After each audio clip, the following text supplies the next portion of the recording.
전체 물리학의 기본은 중력입니다. 질량이 클수록 모든 것을 빨아들이는 힘이 커지는 거죠. 질량이 커지면 커질수록 또 내부의 밀도도 증가하게 됩니다. 우리가 중력을 생각할 때 지구만을 생각하는데요. 지구보다 훨씬 더 큰 행성들이 얼마나 많이 있습니까? 태양보다 수천 배 더 큰 행성도 있습니다. 그러면 이 중력이 너무나 강하기 때문에 그 행성 내부에 있는 물질은 그냥 녹아지고 밀도가 급속도로 증가하게 됩니다. 그러면 어떻게 되나요? 이게 블랙홀로 변하지 않습니까? 블랙홀은 물질만 끌어들이는 것이 아니라 빛까지 흡수해 버립니다. 어떻게 보면 천문학에서 얘기하는 블랙홀의 은유가 마치 지옥 같다는 생각 들지 않습니까? 모든 것을 다 빨아들이겠다. 가지면 가질수록 더 쪼그라듭니다. 더 어두워집니다. 그리고 그 안에서 헤어나오질 못하게 되는 거죠. 그러면 지구는 질량이 훨씬 더 큰 태양에 왜 빨려 들어가지 않습니까? 행성 안에 구심력도 있지만 동시에 원심력도 있습니다. 원심력은 마치 이기심을 거스르는 힘처럼 느껴집니다. 본능의 중력, 이 본능을 이기는 새로운 힘, 이게 은혜의 힘 아니겠습니까? 우리 모두는 세상 한가운데에 살아가고 있습니다. 세상은 이기적인 힘이 지배합니다. 그러나 그 이기적인 힘을 거슬러 은혜의 힘을 가지게 하는 능력, 그게 하나님께서 우리에게 주시는 새로운 힘 아닙니까? 디모데후서는 바울이 로마 감옥에서 쓴 마지막 편지입니다. 그러나 디모데후서를 쭉 읽다 보면 바울이 지금 죽음을 마주하고 있는 사람인가? 그런 생각이 들 때가 있어요. 디모데후서는 4장밖에 안 되는데 곳곳에 바울의 그 뜨거운 믿음들이 막 분출되어 나옵니다. 그리스도의 군사, 하나님께 인정받은 일꾼, 이게 2장에 나오죠. 곳곳에 은혜가 스며 있습니다. 바울은 지속적으로 이 은혜를 고백해요. 육신은 늙어가지요. 그리고 자신이 처한 상황은 지금 감옥 안에 있습니다. 이제 언제 죽을지 알지 못하는 운명에 시달립니다. 그러나 그가 받은 은혜가 고갈되지 않아요. 시들어가는 인생 앞에서 이사야 선지자는 이렇게 노래했습니다. 푸른 마르고 꽃은 시들아 하나님의 말씀은 영원히 서리라. 이 땅에서의 우리의 인생은 급속도로 시들어 갑니다. 꽃이 아름다운 이유는 시들기 때문이다 라고 합니다. 그럼 인생이 아름다운 이유는 어디에 있습니까? 인생이 아름다운 이유는 은혜를 깨달아 가기 때문입니다. 은혜를 깨달은 그 시점에서 멈추는 것이 아니라 그 은혜를 나의 사명으로 이어냅니다. 그러면 내 인생은 점점 시들어가도, 내 육신은 점점 쪽으로 들어가도 내 영혼 안에 이 사명이 살아있으면 우리의 인생은 어두워지지 않습니다. 시들지 않습니다. 오히려 빛납니다.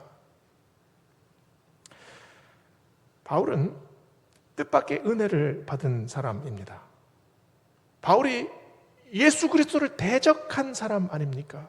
그리스도인들을 붙잡아서 죽이러 다니던 사람이었습니다. 자기 자만과 자기 자만으로 마치 인생이 블랙홀처럼 되어가는 그런 인생이었어요.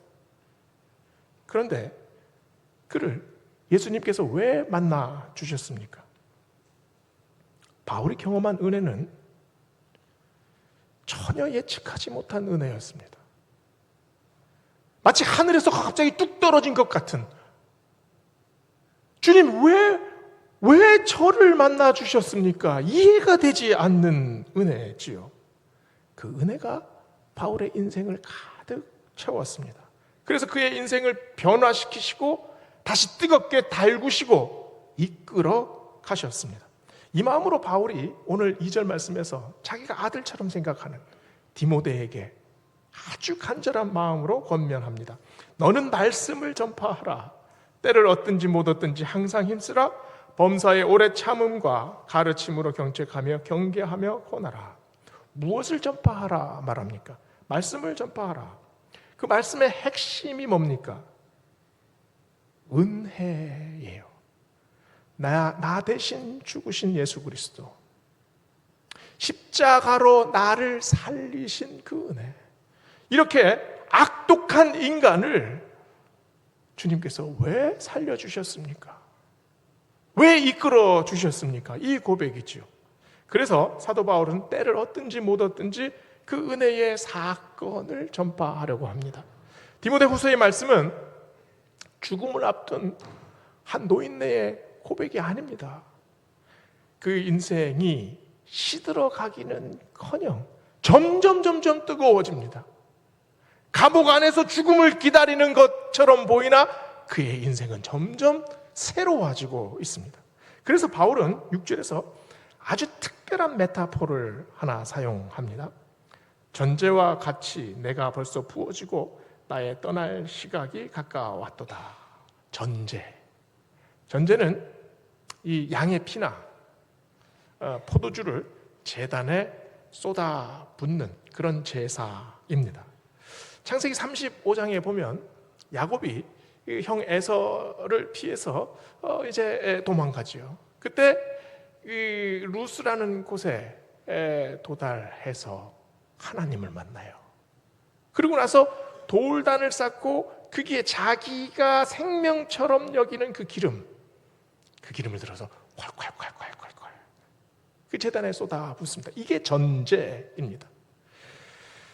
그리고 그 이름을 베델이라고 짓지 않습니까? 전제와 같이 부어졌다. 가죽 부대에 있는 포도주를 쏟아 부을 때 그 제사는 아낌없이 부어드립니다. 아낌없이. 사도 바울이 지금 자기가 전제처럼 부어졌다라는 말이 뭡니까? 내 인생의 모든 기억, 내가 가지고 있는 모든 기력과 에너지, 그리고 내가 가지고 있던 신념과 믿음, 앞으로의 모든 소망, 이 모든 것들을 지금 하나님께 다 드립니다. 이 고백이죠. 오늘 말씀해 보면 벌써 나의 떠날 시각이 가까웠도다 라고 얘기를 해요. 자신의 인생을 지금 제사와 연결시킵니다. 저는 이게 바울의 아주 깊은 통찰이라고 생각이 돼요. 자기 인생을 제사에 빗대서 얘기를 합니다. 그러면서 이제 떠날 시각이 되었대요. 벌써 50이 되고 60이 되었다가 아닙니다. 이제 내가 내 인생이 하나님 앞에 설 때가 되었다.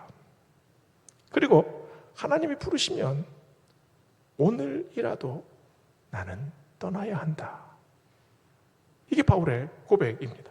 바울은 자신의 인생을 제단에 바쳤습니다. 그 제단에 무엇을 바칩니까? 자신의 눈물을 바칩니다.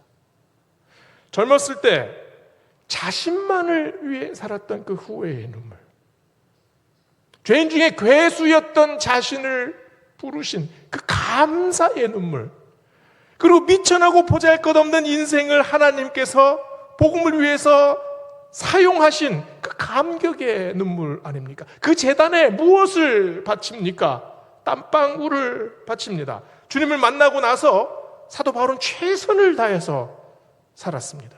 복음을 위해서 수천 리길을 마다 않고 걸어갔습니다. 산맥을 넘었고 대양을 항해했습니다. 도시 곳곳을 다니면서 목이 터져라 외쳤습니다. 이 모든 땀방울 주님께 드립니다. 그 제단에 무엇을 바칩니까? 바울의 피를 바칩니다.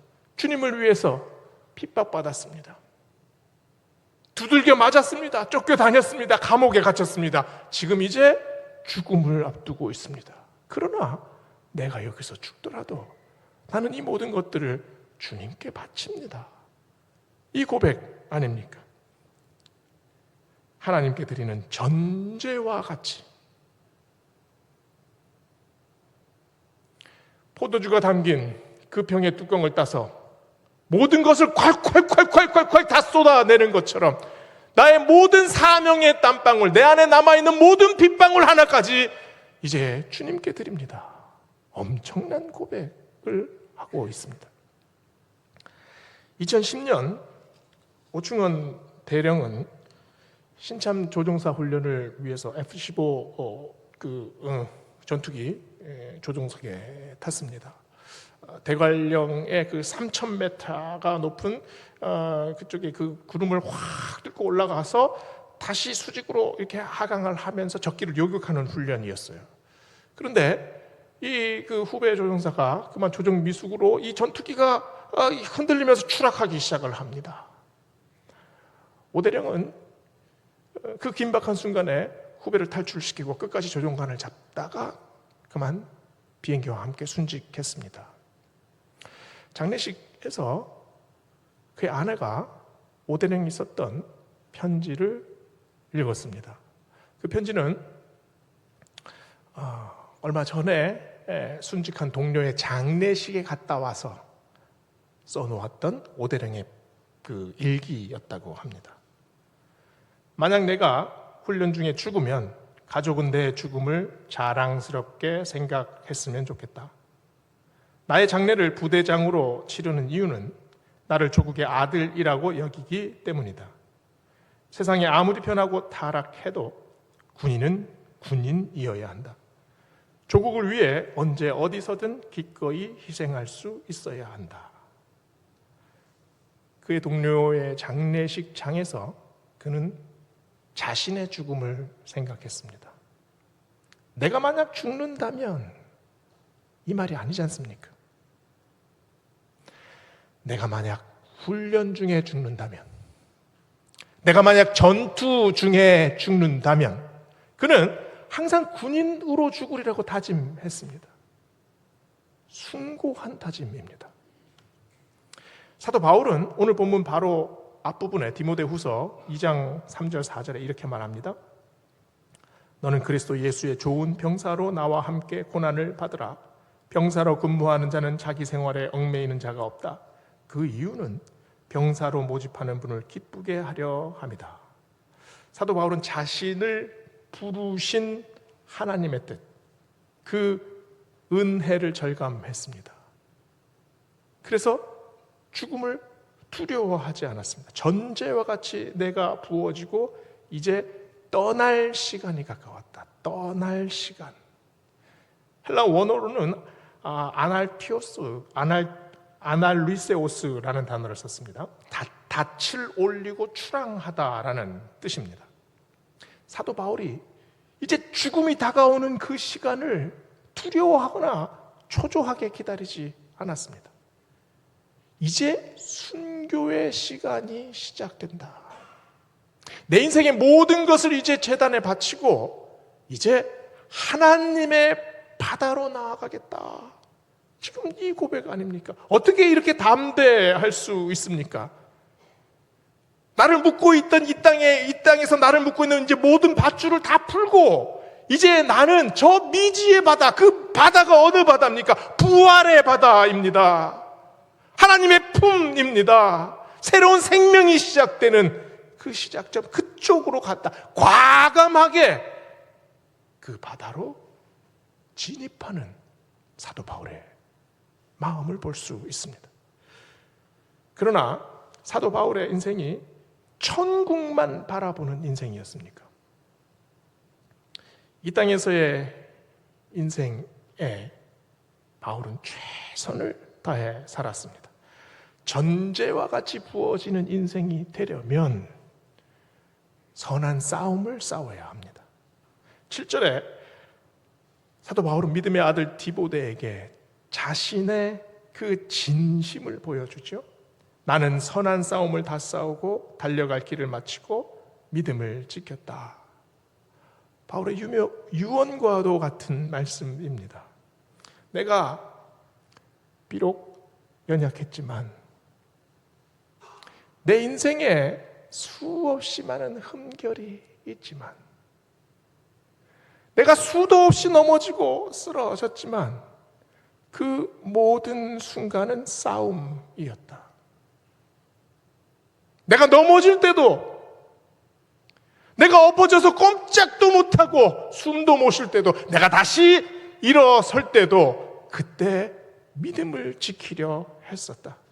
다른 사람과의 싸움이 아니다라는 말이죠. 나와의 싸움, 믿음의 싸움, 신앙인의 투쟁, 유혹과 맞서는 싸움, 세상을 거슬러 가는 싸움, 그래서 하나님의 품으로 조금씩 더 가까이 가는 싸움, 그 싸움을 했다는 말입니다.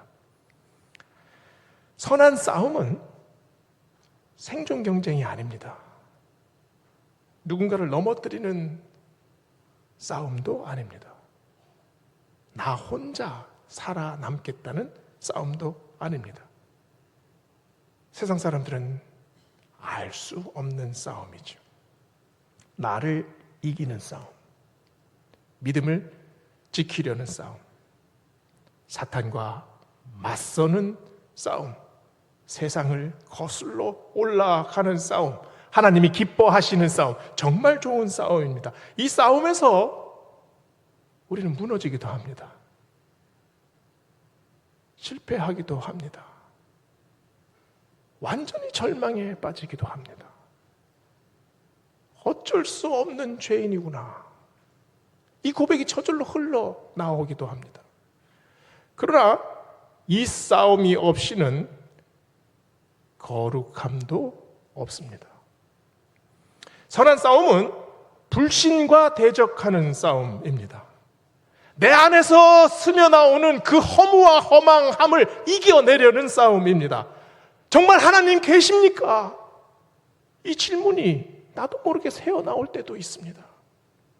깊은 어둠 속에서 응답 없는 기도로 붙잡고 씨름할 때도 있습니다. 오른뺨을 맞고 왼뺨을 돌려댈 수 있습니까?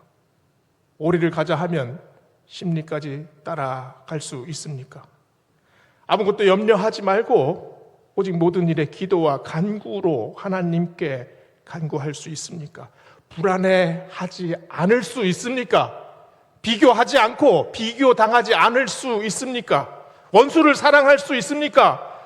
세상이 무너지는 것 같은 아픔 속에서 감사를 발견할 수 있습니까? 하나님이 계시다면 어떻게 이런 일이 생깁니까? 라는 질문 속에서 믿음을 지켜낼 수 있습니까? 우리는 할 수 없습니다. 우리는 연약하기 때문이죠. 우리는 수없이 깨지기 때문입니다. 그러나 다만 우리는 싸울 뿐입니다. 이 땅에 내 앞에 달려갈 그 길을 그 선한 싸움을 하며 달려갈 뿐입니다. 지치고 넘어지고 쓰러져도 다시 일어나서 그 길을 우리는 달려갑니다.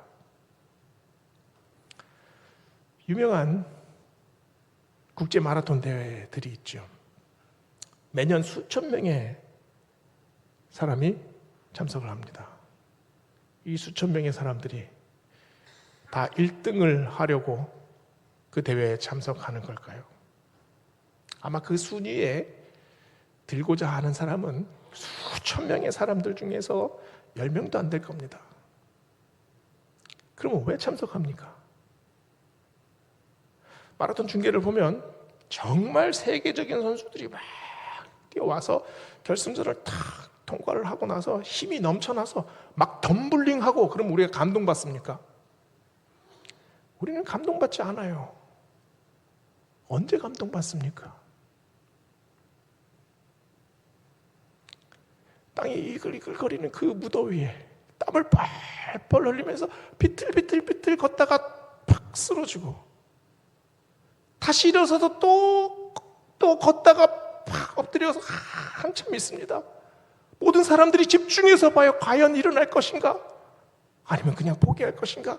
가까스로 다시 일어나서 눈물을 흘리며 그냥 허겁지겁 다시 결승전을 탁 통과할 때, 그때 우리는 감동받습니다. 왜 그렇습니까? 마라톤은 순위를 따지는 경기가 아니기 때문입니다. 마라톤은 자기와 싸우는 경기입니다. 그래서 사도 바울은 사도행전 20장 24절에서 이렇게 말합니다. 내가 달려갈 길과 주 예수께 받은 사명 곧 하나님의 은혜의 복음을 증언하는 일을 마치려 하면은 나의 생명조차 조금도 귀한 것으로 여기지 아니하노라. 우리가 달려갈 길은 어디입니까? 우리 인생의 트랙은 하나같이 다릅니다. 그러나 우리는 사실 똑같은 길을 달리고 있지 않습니까? 삶 속에서 일어나는 수많은 어려움과 난관을 믿음과 신앙으로 극복해 나가는 과정, 그 길을 우리는 똑같이 달리고 있습니다. 문득 얼마 전에 큰 꿈은 없습니다 라는 찬양이 생각났습니다. 정유성 목사님이라는 분이 캄보디아 선교 현지에 가서 이름 없는 한 선교사님이 그 캄보디아 오지 마을에서 사역하는 모습을 보고 쓴 찬양입니다. 아주 힘없는 아이 하나를 위해서 눈물로 기도합니다. 그 허름한 집들을 하나하나 찾아가면서 그들의 삶을 보살피고 보듬고 함께 눈물 흘리고 함께 기도합니다. 그 모습을 보고 이 목사님이 아주 잔잔하게 이 찬양을 부릅니다. 큰 꿈은 없습니다. 눈물로 뿌린 씨앗들 세상을 뒤엎지 않아도 여전히 충분합니다. 큰 꿈은 없습니다.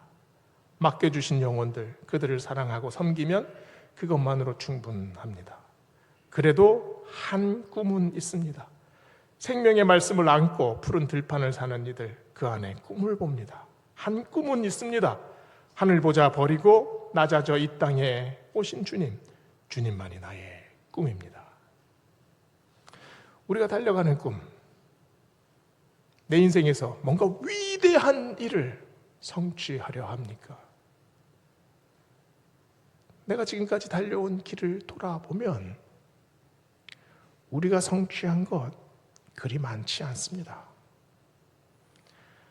그러나 우리가 고백하는 건 뭡니까? 이 길 위해서 나에게 맡겨주신 사람들이 있습니다. 가정을 돌아보면 신음하고 방황하는 아들, 어떻게 하지 못해서 울먹이는 딸, 힘겨워하는 남편, 이 사람들이 나에게 맡겨주신 사람들입니다. 우리는 왜 달립니까? 이 사람들을 살리기 위해서. 이 사람들의 눈물과 이 사람들의 아픔을 함께 짊어지기 위해서 우리는 이 길을 달립니다. 우리 교회를 돌아보면 힘들고 어렵고 엄청난 난관을 만나신 성도분들이 있습니다. 나의 땀과 나의 눈물과 나의 피를 섞어서 씨앗 하나를 만들어서 여기에 생명을 틔워보겠습니다. 하나님 나에게 힘을 주십시오. 이게 우리의 기도 아닙니까? 한 사람을 변화시키기 위해, 한 사람을 살리기 위해 나 하나 희생하는 것 보잘것없는 일입니까? 주님께서 그 일 하나 하시기 위해서 이 땅에 오셨습니다. 어린 소자 하나를 위해서, 힘없는 과부 하나를 위해서, 문둥병자 하나를 위하여, 그들의 인생을 살리고 그들의 영혼을 살리기 위해서 주님께서 이 땅에 오셨습니다. 우리가 달리는 길은 내 인생을 잘 살려는 그 길이 아니라 주님께서 가신 그 십자가의 길을 나도 따라 달리겠다는 다짐입니다. 그래서 나도 선한 싸움에 동참합니다. 선한 싸움을 잘 싸우려면 의의 면류관을 바라봐야 합니다. 8절은 말하죠. 이제 후로는 나를 위하여 의의 면류관이 예비되었으므로 주 곧 의로우신 재판장이 그날에 내게 주실 것이며 내게만 아니라 주의 나타나심을 사모하는 모든 자에게도니라. 로마에 압제했던 초대교회 성도들이 무엇을 기다렸습니까? 주의 나타나심. 주의 나타나심을 만나면 무엇을 얻습니까? 황금 면류관이 아닙니다. 의의 면류관입니다. 주님께서 나를 인정해 주시는 면류관. 그 의의 면류관은 어떤 건가요? 네가 이 땅을 살아가면서 큰 어려움을 당했구나. 그 힘든 고난 속에서도 여기까지 달려왔구나. 선한 싸움을 싸워왔구나. 달려갈 길을 믿음으로 잘 마쳤구나. 주님의 이 인정하심, 그 한마디 들으려고 달립니다. 지난주 시찰회에서 일본 규슈 지역 순교지 탐방을 하고 왔습니다. 1500년대 말 유럽은 박해가 끝난 지 1000년이 지났습니다. 그런데 일본은 이제 순교가 막 시작되고 있었죠. 순교자들에게 가해진 형벌은 끔찍했습니다. 발목을 밧줄로 묶어서 천장에 달아놓고 이 관자놀이에 구멍을 뚫습니다. 피가 계속 똑똑똑똑 떨어지죠. 과다출혈로 죽게 만듭니다. 해변에 말뚝을 박아놓고 고문하던 사람들을 그 말뚝에 묶어놓습니다. 시간이 지나면서 밀물이 차오르면서 점점 숨이 막히지요. 바닷물에 질식해서 죽입니다. 엔토 슈샤쿠가 쓴 침묵의 배경이 되는 그 소돔의 해변이 그 현장입니다. 굽이굽이 그 절벽길을 차를 타고 가면서 소돔의 해변을 내려다봤습니다. 너무너무 아름다웠습니다. 근데 소설 속에 로드리게 신부가 그 해변에서 죽어가고 있는 성도들을 보면서 숨어서 숨지겨 고백하는 대목이 있죠. 인간은 이리도 슬픈데 주여 바다는 저리도 푸릅니다. 이 글귀가 엔토 슈샤쿠 문학관 그 바로 앞에 비석으로 세워져 있었습니다. 그 비석을 바라보면서 한참 생각했습니다. 그 앞에 태평양이 쫙 펼쳐져 있어요. 태평양. 평화의 바다 아닙니까? 하나님, 인간은 이리도 고통 속에 헤매고 있는데 하나님은 평안하십니까? 왜 침묵하십니까? 이렇게 절규하는 것처럼 들렸습니다. 그러나 하나님이 침묵하셨습니까? 하나님은 인간이 인간을 얼마나 악랄하게 대하는지를 보여주셨습니다. 소돔의 해변의 침묵은 적막한 침묵이 아니라 숨막히는 저항이었습니다. 이 피의 광풍과 같은 박해로 일본의 크리스찬들은 다 흩어집니다. 숨어있는 그리스도인 가쿠레 키리스탄, 이 가쿠레 키리스탄들이 250년간의 박해를 견뎌냅니다. 그래서 이 나가사키는 예로부터 이 기독교인들이 많았던 곳입니다.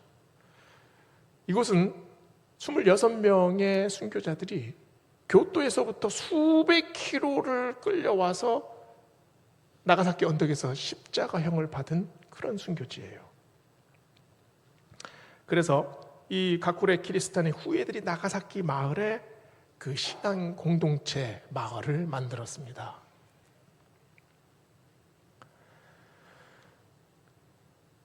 그런데 그곳에 왜 원자탄이 떨어집니까? 사람들은 이해하지 못합니다. 폭탄이 떨어진 후에 수많은 사람들이 조롱하고 비판하고 또 핍박했습니다.